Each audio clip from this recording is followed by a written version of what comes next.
नमस्कार। संसद टीवी में आपका स्वागत है। मैं हूं हर्ष रंजन। कैबिनेट दिस वीक ये वो कार्यक्रम है जिसमें हम देखते हैं कि इस सप्ताह केंद्रीय मंत्रिमंडल ने कौन से बड़े फैसले किए और इन फैसलों से कैसे सुनिश्चित होगा देश का तेज गति से विकास। कैसे सरकार की समावेशी सोच और हितकर फैसलों से आम जनता की भागीदारी और अपेक्षाएं होंगी पूरी। और इस बार कैबिनेट की बैठक में किसानों की अपेक्षाओं से भी बढ़कर उनके आर्थिक लाभ के लिए सरकार ने कदम बढ़ाया है। क्या हैं ये फैसले? देखते हैं सबसे पहले हेडलाइंस।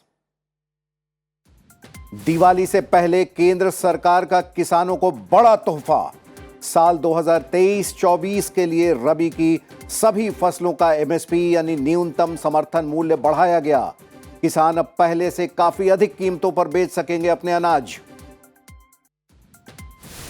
मसूर की सरकारी खरीद की दरों में सबसे ज्यादा 500 रुपए की वृद्धि। प्रति क्विंटल मसूर की खरीद अब 6,000 रुपए हुई। और गेहूं का एमएसपी 110 रुपए प्रति क्विंटल बढ़कर 2,125 रुपए हुआ। जौ के समर्थन मूल्य में 100 रुपए तो रेपसीड और सरसों के समर्थन मूल्य में 400 रुपए प्रति क्विंटल की बढ़ोतरी।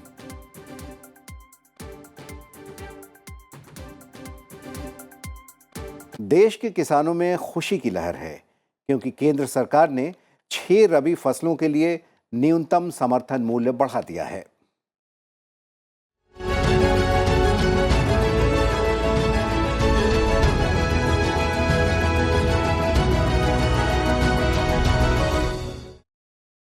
केंद्र सरकार ने एमएसपी बढ़ाने का फैसला कर किसानों को दिवाली का बड़ा तोहफा दिया है। कृषि लागत और मूल्य आयोग यानी सीएससीपी ने गेहूं समेत सभी रबी फसलों की एमएसपी में 9% तक बढ़ोतरी की सिफारिश की थी। देखते हैं अपनी इस रिपोर्ट में कि किस फसल में कितनी सरकारी खरीद रुपए की वृद्धि हुई है। केंद्र सरकार ने दिवाली से पहले किसानों को बड़ा तोहफा दिया है। प्रधानमंत्री नरेंद्र मोदी की अध्यक्षता में हुई कैबिनेट और सीसीईए की बैठक में रबी की फसलों पर मिनिमम सपोर्ट प्राइस में बढ़ोतरी की मंजूरी दी गई। कृषि लागत एवं मूल्य आयोग सीएससीपी ने गेहूं सहित सभी रबी फसलों की एमएसपी में 9% बढ़ोतरी की सिफारिश की थी। केंद्रीय मंत्री अनुराग ठाकुर ने बताया कि केंद्रीय मंत्रिमंडल ने विपणन सीजन 2023-24 के लिए सभी रबी फसलों के लिए न्यूनतम समर्थन मूल्य को मंजूरी दी है। गेहूं में 110 रुपये वृद्धि की गई है। 215 रुपये से बढ़ाकर इसको 2125 रुपये किया गया है। जौ को 100 रुपया बढ़ोतरी की गई जो 1635 से बढ़ के 1735 किया गया है। चना में 105 रुपये की वृद्धि हुई जो 5230 से बढ़कर 5335 रुपये अब किया गया है। मसूर में 500 रुपये की वृद्धि की गई है जो 5500 से बढ़ाकर 6000 रुपया किया गया है। आपको बता दें कि सरकार की तरफ से एमएसपी का ऐलान कृषि लागत व मूल्य आयोग की सिफारिश पर वर्ष में 2 बार रबी और खरीफ के मौसम में किया जाता है। गन्ने का समर्थन मूल्य गन्ना आयोग तय करता है। और किसानों को आर्थिक लाभ पहुंचाने के उद्देश्य से रबी फसल पर जो एमएसपी बढ़ाया गया है, इस पर विस्तार से बातचीत करने के लिए हमारे साथ मौजूद हैं कृषि सहयोग एवं किसान कल्याण विभाग की सलाहकार रुचिका गुप्ता। रुचिका, आपका बहुत बहुत स्वागत है हमारे प्रोग्राम कैबिनेट दिस वीक में। और जैसा कि आपने अभी देखा कि एमएसपी रबी की सभी 6 फसलों पर बढ़ाया गया है, एक ज़बरदस्त बढ़ोतरी की गई है ताकि किसानों का फ़ायदा हो। हम लगातार रुचिका देख रहे हैं कि सरकार किसानों के कल्याण के लिए एक से बढ़कर एक योजनाएं ला रही है और उनका आर्थिक लाभ हो, उनको वित्तीय लाभ पहुंचे, इसके लिए ये एमएसपी बढ़ाया गया है। कितना बड़ा फ़ायदा मिलने वाला है किसानों को? जैसा कि प्रेस में जो ऑलरेडी निकला हुआ है, हमने देखा है कि गेहूं पर लगभग हमने जो भी एमएसपी हुई है 2125 रुपए गेहूं पर एमएसपी दी गई है, जो कि पिछले साल जो एमएसपी थी 2015 उसके तुलना में 110 रुपए अधिक है। इसी प्रकार से जौ पर 1635 रुपए थी पिछले वर्ष, जो कि इस बार 1735 रुपए है, जो कि 100 रुपए अधिक है पिछले वर्ष से। चना में 5230 थी पिछले वर्ष, जो कि इस बार 5335 रुपए है। ये भी 105 रुपए अधिक है पिछले वर्ष की तुलना में। और मसूर की इस बार की कीमत है 6,000 रुपए, जो कि पिछले साल थी 5,500 रुपए, यानी कि 500 रुपए की बढ़ोतरी हुई है। और सरसों में पिछले वर्ष थी 5,050 जी। रुपए, जो कि इस वर्ष हो गई 5,450 रुपए। मतलब कि 400 रुपए की बढ़ोत्तरी जी, हुई और है। मसूर में और रुचिका सब कुसुम में अब 5,441 से 5,650, मतलब कि 209। और अगर हम उस तौर पर देखते हैं कि इससे किसानों को कितना जी, लागत के ऊपर लाभ मिल रहा है, तो सबसे ज्यादा लाभ इसमें जो कि सरसों के ऊपर है। जैसे कि 104 प्रतिशत की उसको उसके जो लागत आई है उसके ऊपर 104% की उसको लाभ मिलेगा। और उसके बाद आता है गेहूं, जो कि 100% है। बाकी अन्य फसलें इसी प्रकार से। रुचिका, आप कृषि विभाग से जुड़ी हुई हैं, लंबे समय से सलाहकार हैं आप, किसानों से भी आपका नाता रहा है, वास्ता रहा है, आप उन्हें भी सलाह देती रही हैं। ये बताएं कि जो जैसे सरसों के बारे में आप बता रही थी और मसूर के बारे में बता रही थी कि सबसे ज़्यादा 500 रुपये प्रति क्विंटल की इसमें बढ़ोतरी की गई है। सरकार ये चाहती है कि किसान सीरियल्स से हट के अब इस तरीके की फसलें जो हैं वो ज़्यादा उसको उगाएं, लेकिन किसान थोड़ा इससे हिचकते हैं, दूर भागते हैं। इसकी क्या वजह है? नहीं, आप जैसा कि आप जानते हैं कि अभी आज के जो समय में हमारा जो दलहन और तिलहन, इन्हीं दोनों क्षेत्रों में आयात ज़्यादा हो रहा है।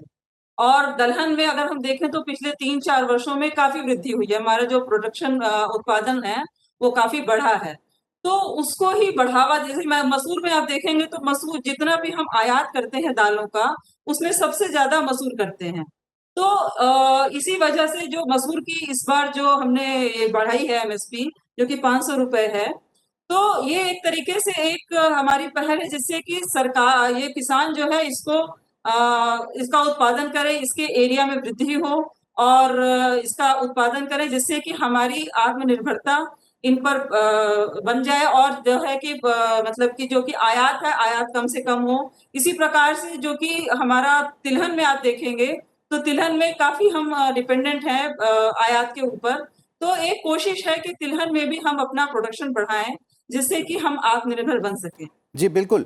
और शायद यही वजह है कि ऐसी बहुत सारी चीज़ों का जो आयात होता है, सरकार समय-समय पर उसमें इम्पोर्ट ड्यूटी बढ़ा देती है, ताकि लोग कम आयात करें और अपने देश के किसानों का ज़्यादा फ़ायदा हो। और जैसा कि हम सब जानते हैं कि एमएसपी यानी मिनिमम सपोर्ट प्राइस वो दर होती है जिस पे सरकार किसानों से अनाज खरीदती है और एक वादा कर देती है सरकार कि आने वाले वक्त में यानी अगला साल जो होगा, जैसे जिस एमएसपी की हम बात कर रहे हैं, ये 2023-24 की एमएसपी दर होगी, यानी 2023 के अप्रैल से शुरू होकर 2024 के मार्च तक किसान जो मार्केट में जाएंगे, जिनका विपणन करना है, उस वक्त ये दर लागू होगी कि इससे नीचे की प्राइस सरकार नहीं देगी। तो किसानों को एक तरीके से ये मिनिमम गारंटी भी हो जाती है।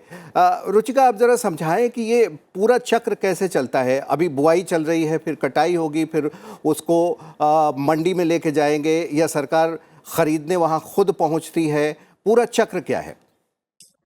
जैसा कि ये कहा जाता है कि जब भी बुआई शुरू होती है, उसके पहले ही मिनिमम सपोर्ट प्राइस, ये जो हमारी है, वो अनाउंस की जाती है। उसके पीछे वजह ये है कि चूंकि बुआई चलने वाली है, तो अगर हम पहले से किसानों को बता देंगे कि उसकी मिनिमम सरकार कितना उसमें दे रही है उसको सपोर्ट, तो उसी हिसाब से वो डिसीजन ले सकते हैं किसान कि उनको क्या बुआई करनी है।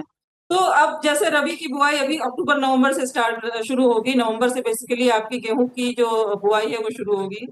फिर ये फरवरी मार्च में इनकी कटाई भी शुरू हो जाती है।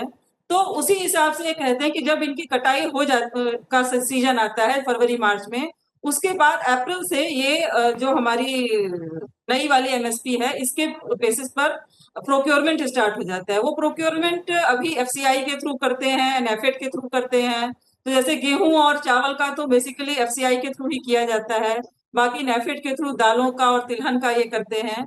तो उसका पीछे जो सोच है वो ये है कि उसके बुआई के ठीक पहले ही हम बता दें, जिससे कि वो बुआई कर सके और जब वो कटाई करे उसके बाद वो ले जाकर के एमएसपी पर इन फसलों को मिनिमम सपोर्ट प्राइस पर दे सके, सरकार उसको खरीद सके। अगर किसान चाहता है, किसान चाहे तो ओपन मार्केट में भी बेच सकता है। अगर उसको लगता है कि ओपन मार्केट में ज़्यादा इसका मिल रहा है प्राइस, तो वो ओपन मार्केट में भी दे सकता है। जी, बहुत ठीक कहा आपने रुचिका, क्योंकि सरकार ने जैसी व्यवस्था की है इससे किसानों को दोगुना एक तरीके से फ़ायदा मिल रहा है कि किसान चाहे तो उसको ओपन मार्केट में भी बेच सकता है, और अगर वहाँ तक जाने में असमर्थ है या नहीं जाना चाहता है तो जो गवर्नमेंट प्रोक्योरमेंट है वहाँ तक पहुँच के एफसीआई के माध्यम से या नैफेड के माध्यम से, जैसा आपने बताया, मिनिमम सपोर्ट प्राइस की एक गारंटी तो है ही। और चूंकि इसकी बात हो रही है कि जब सरकारी खरीद होती है, प्रोक्योरमेंट होता है, तो उसको भंडारण किया जाता है, और देश में ऐसा भी सुनने में आया है कि जो हमारे भंडारण है यानी कि वेयर हाउसिंग का जो कॉन्सेप्ट अभी भी है, हालांकि उसमें बहुत डेवलपमेंट्स हुए हैं, लेकिन अभी भी फर्स्ट इन और लास्ट आउट का कॉन्सेप्ट है। मतलब जो बोरी पहले घुसती है वो सबसे अंत में निकलती है, तो इससे अनाज के कुछ ख़राब होने का भी ये है। जबकि कॉन्सेप्ट ये है कि फर्स्ट इन और फर्स्ट आउट, जो बोरी पहले घुसे वो पहले आए। इस बारे में आप कुछ बताएंगे? ऐसे तो ये जो मुद्दा है ये आता है आपका खाद्य विभाग के अंतर्गत, department of food and public distribution, और एफसीआई भी उन्हीं के उसमें आता है। बट हाँ, आप जो कह रहे हैं ये सही बात है, क्योंकि नॉर्मल ये लॉजिक भी कहता है कि जो चीज पहले आई है उसका पहले उसका डिस्पोजल होना चाहिए, और जो बोरी बाद में आई है। तो एफसीआई का प्रेजेंट क्या सिस्टम है उस पर तो मैं ज्यादा कमेंट नहीं करूंगी, लेकिन आई होप कि वो इस तरह की चीजों को ध्यान रखते होंगे। रुचिका, एमएसपी चूंकि बढ़ाई गई है, किसानों को इससे फ़ायदा हो रहा है, जो हाई यील्ड अनाज हैं उसकी वैरायटी क्या क्या है? कौन कौन से अनाज को आप उसमें रखेंगे जो हाई यील्ड मानी जाती हैं? हाई यील्ड जैसे कि आजकल तो मिनी किट के माध्यम से काफी बीज दिए जा रहे हैं किसानों को, जिससे कि ये सीड रिप्लेसमेंट रेशियो को बढ़ाया जा सके। और इसमें जैसे हम देखेंगे तो गेहूं गेहूं, बारले, मसूर, जैसे पैडी में कॉमन और ग्रेड ए देते हैं, ज्वार में भी हाइब्रिड देते हैं, और माला दानी, इस तरह का अलग अलग वेराइटी है। तो आजकल जो यील्ड, जैसे आप देखेंगे कि यील्ड में भी काफी वृद्धि हुई है। पिछले 4-5 सालों में यील्ड में काफी वृद्धि हुई है। उसका एक रीजन ये भी है कि जो वेराइटी हम दे रहे हैं किसानों, या किसान जो वेराइटी बो रहे हैं वो हाई यील्डिंग वेराइटी है, जिसकी वजह से ये यील्ड भी ओवर द ईयर इम्प्रूव हुई है। जी रुचिका, आपने बातचीत की कैबिनेट के फैसले पर, एमएसपी बढ़ाए जाने पर। आपका बहुत बहुत शुक्रिया। तो देखा हमने कि किस तरह सरकार किसानों को फ़ायदा पहुंचाने के लिए लगातार कोई ना कोई योजनाएं ला रही हैं। हमने देखा कि किस तरीके से फसल बीमा योजना का लाभ हो रहा है। हम ये देख रहे हैं किस तरीके से किसान मानधन से उनका लाभ हो रहा है। अब उनके अनाज के मिनिमम सपोर्ट प्राइस को भी बढ़ाकर सरकार, केंद्र सरकार उन्हें लाभ पहुँचाना चाह रही है। आज के कार्यक्रम में बस इतना ही। अगले सप्ताह फिर मिलेंगे कैबिनेट के बड़े फैसलों के साथ आपसे। तब तक के लिए हमें दीजिए इजाज़त। नमस्कार।